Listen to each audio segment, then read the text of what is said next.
It was said today Snowden spoke to Neil deGrasse about aliens and why we might not be hearing from them at the moment. We're going to be speaking with Dr. J, radiolive.com. Dr. J's here. We got Preston Dennett, author of 17 books. He's also here. And Ryan Downey. We're going to be going over incredible information also about CERN. September 23rd, 2015. What's going down? It's going to be a crazy show tonight. Hang on. The first one being Snowden spoke to Neil deGrasse Tyson about aliens trying to contact us. Blake, what is it that he said to Neil deGrasse? Well, it's what he didn't say is what surprises me the most. And I was hoping if the alien agenda was going to be brought up in this conversation, I knew right away that Neil deGrasse is not a believer of aliens visiting planet Earth. So right away, that's a big red flag for me. So is Snowden doing what he does best in his own sense? Because he worked for the NSA. He knows how to keep secrets and he might be working for the Russians now, and they might be telling him what to say in regards to, is ET communicating with humans? Obviously they are. He says, well, wow, maybe we're not understanding what they're saying because they have an encryption. Well, he's a master of encryption. So that's kind of where my head's at on this Snowden breaking news. Well, I'm actually really glad you said that real quick about the Russians, because remember, when he went to Russia, part of the deal was that he couldn't release any more information on the surveillance. So you're right. What is he not telling us? Preston, what do you think of the fact that he actually talked about aliens? This is the first time I've ever heard the word aliens coming out of the word of Snowden's mouth. Right. Well, I was waiting for it to come for sure, because we know there's stuff out there. And, it's hard to say, because leaks like this are, I think, pretty controlled, even in Snowden's case, which he seems to be sort of a renegade, but I'm not sure if that's really what we're dealing with here. I think the information we're getting is very controlled. And as far as aliens encrypting messages, well, they have all kinds of ways of communicating with us through, everything from radios and cell phones, and not just radio signals, but if they have a message they're going to transmit, I don't think they're going to have if they want to hide something from us, that's certainly not a problem. They're very much in control of the whole situation, I think more than even our government. Hey guys, I got a quote here. This is a direct email. I spoke to Seth Shostak today. He runs the SETI Institute, the Center for Investigation for Extraterrestrial Life, I believe SETI, right? And this is what he said. I sent him the article. Snowden says aliens could be trying to get in touch right now. And this is his response. Well, this article is kind of silly, but I'm to be a speaker on a 3-day cruise in November that'll also include Mr. Snowden. So maybe I can find out what he was really trying to say. Simply appealing to encryption shows he doesn't really understand how SETI works. Cheers, Seth. I'm really interested in that. Well, wait, hold on. Here we go again. So this guy, Seth, over there at the SETI Institute, do we trust this guy? No way do I trust what SETI has to say. He just said it in his statement about Snowden. Aliens trying to communicate with humans on planet Earth. If they wanted to try, they don't need to try. They already have and are doing it right now. That's right. Preston, for 3 decades, I was uncovered that not only have they been visiting us for years, not just 3 decades, not just 3 centuries, not just 3 millennia, but according to Linda Moulton Howe, they've been terraforming Earth for 270 million years to get to us, to Homo sapiens being us. And apparently, according to Linda, the last fireball to kill off the dinosaurs was by them. The Noah's flood, the giant flood to kill off Neanderthal and Homo erectus was to get Homo sapien off. What do you guys think about that? Ryan, what do you think about that? Well, I was just thinking about the idea. It's so hard to prove a negative. You can't prove that aliens aren't trying to communicate, because the only evidence we've got is that we haven't heard from aliens. Yeah, well, I agree with what Blake is saying, that they've been doing it for a long, long time, and are very much, as I said earlier, involved with humans in a very intimate way. So yeah, they're communicating with all kinds of people from the government level all the way down to the grassroots level.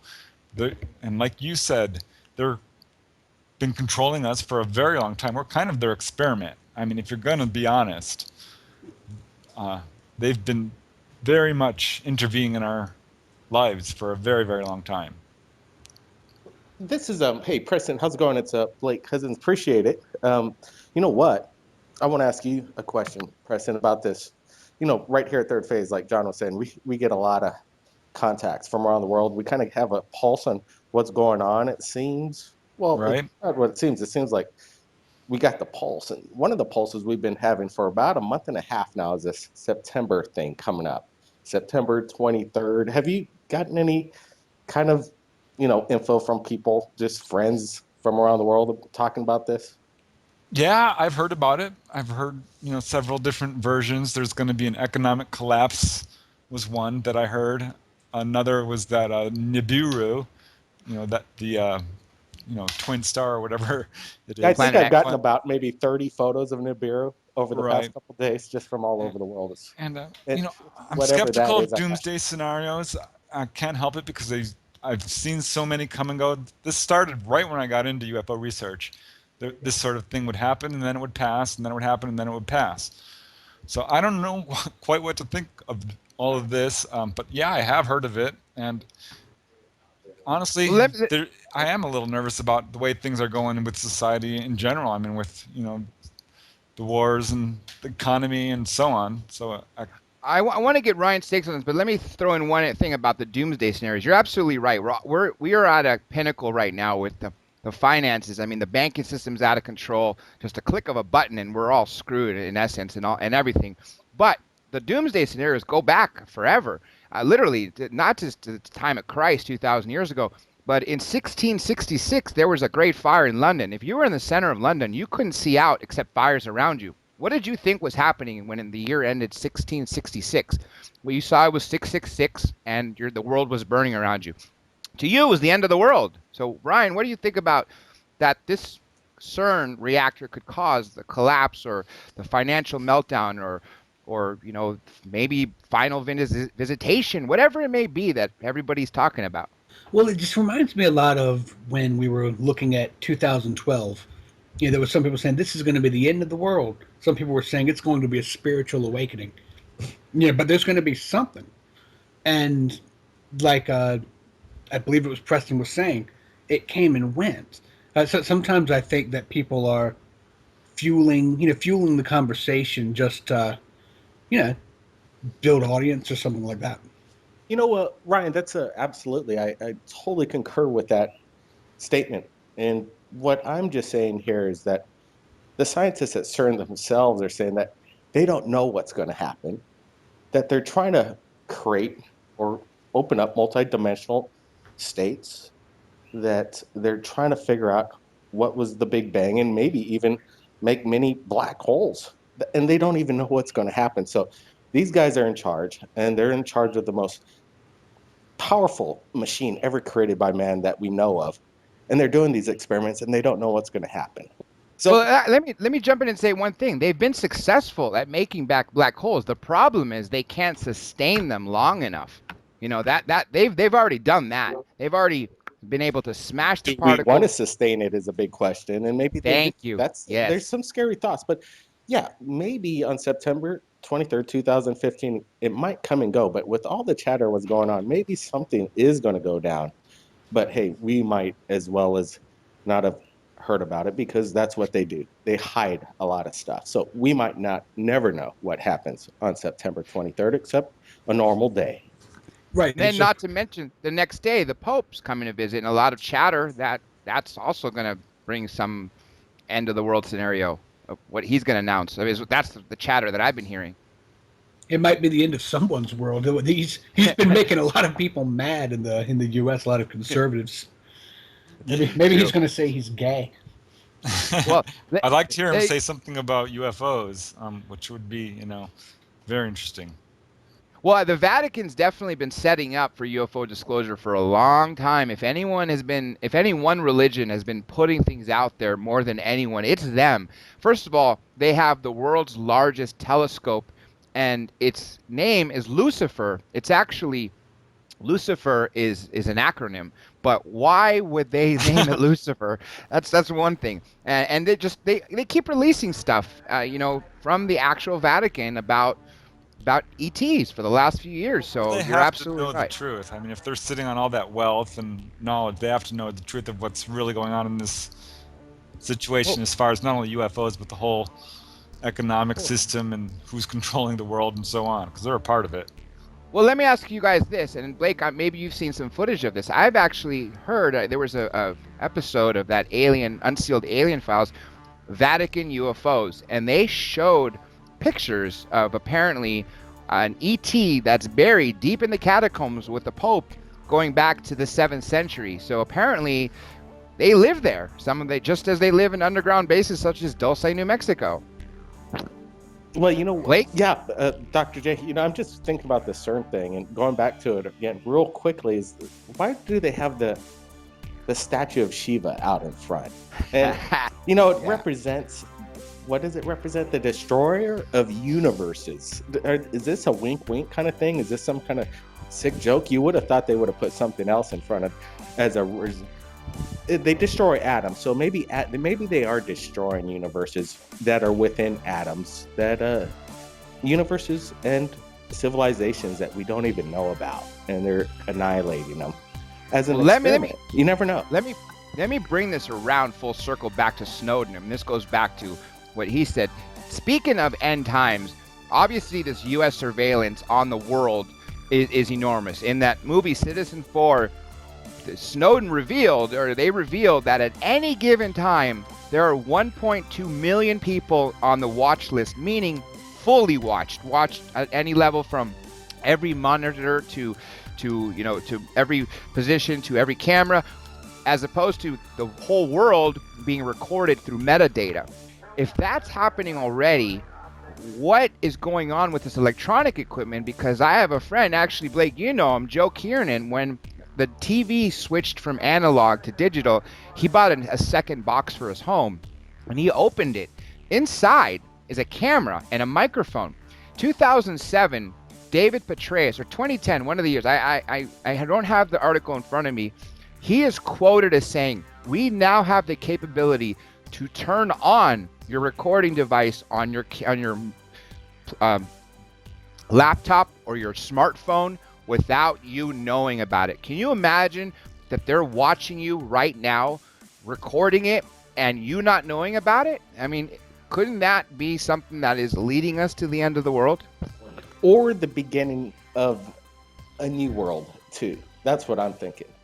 I think that's... Once you connect the planet as one, and you get to share it at the speed of light to the world will be enlightened. And this is prophecy in its own sense, but prophecy maybe not from Jesus or God or whatever, but it makes a lot of sense that we will see it all as one when the second coming comes, enlightenment, whatever it is. I believe it's alien involvement, but hey, maybe this technology is a good thing, and maybe not so much for the end of the world. Preston, what are we being spied on right now? Obviously we are. What do you think?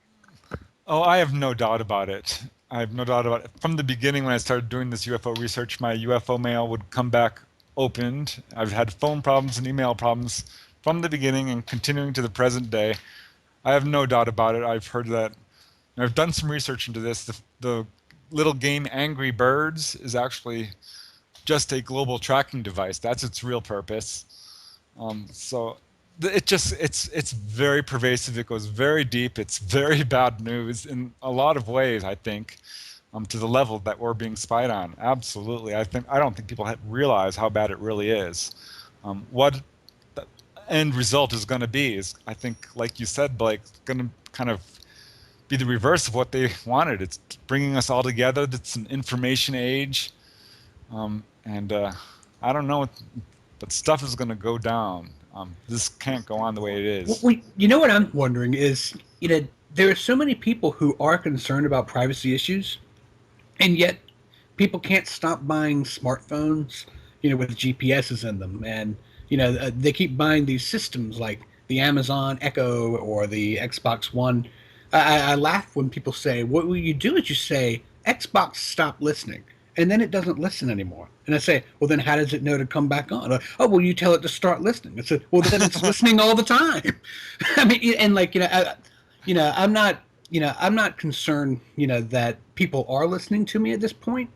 But the thing is, if you know that there's a recording device always in your home, it's just waiting for you to say start listening.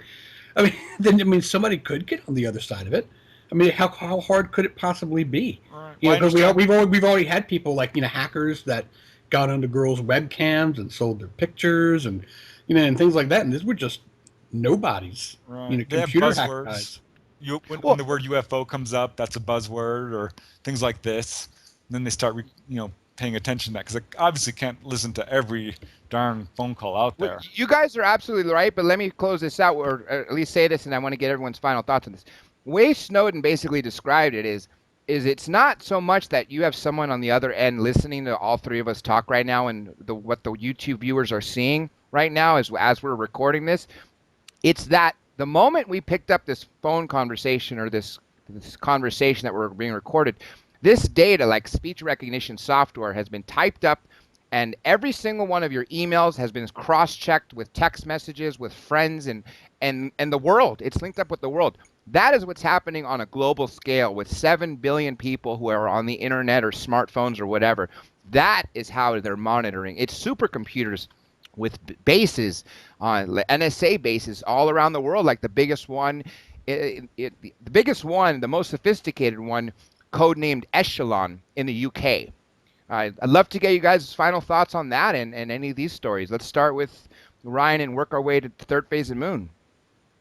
Okay, so I think that it would make sense that there might be software that could do that.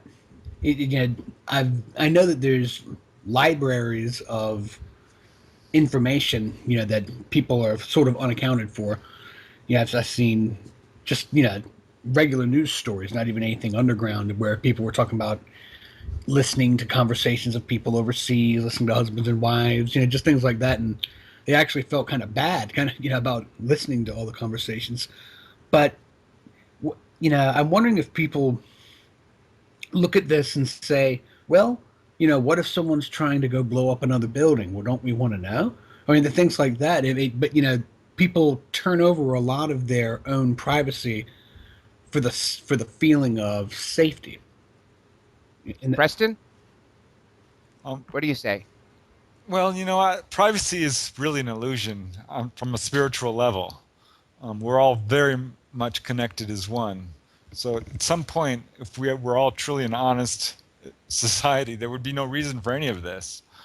And I think that's what we're going to move towards. But right now, we're at this critical point where there's this section of society who's spying on us and looking for power. And I think they're crumbling, and there's a new age coming, and I'm just not sure how it's going to go down.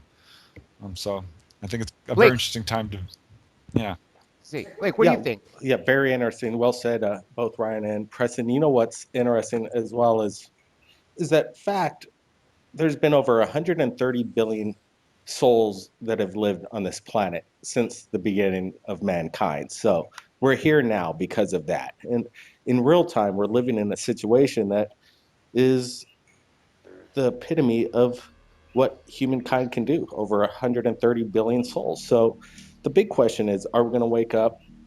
Are we going to understand that, hey, this division and this divide is a waste of time? This invasion of privacy is going nowhere except giving the big boys power, and that's not going anywhere. So what we need to do is band together as humankind after 130 billion souls. It's important. Dr. J, Preston, Ryan, everybody, thanks. I got to post this up on Third Phase of Moon. It's quite incredible. You could continue this situation. This is Blake Cousins. We'll see everybody again next time.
Are you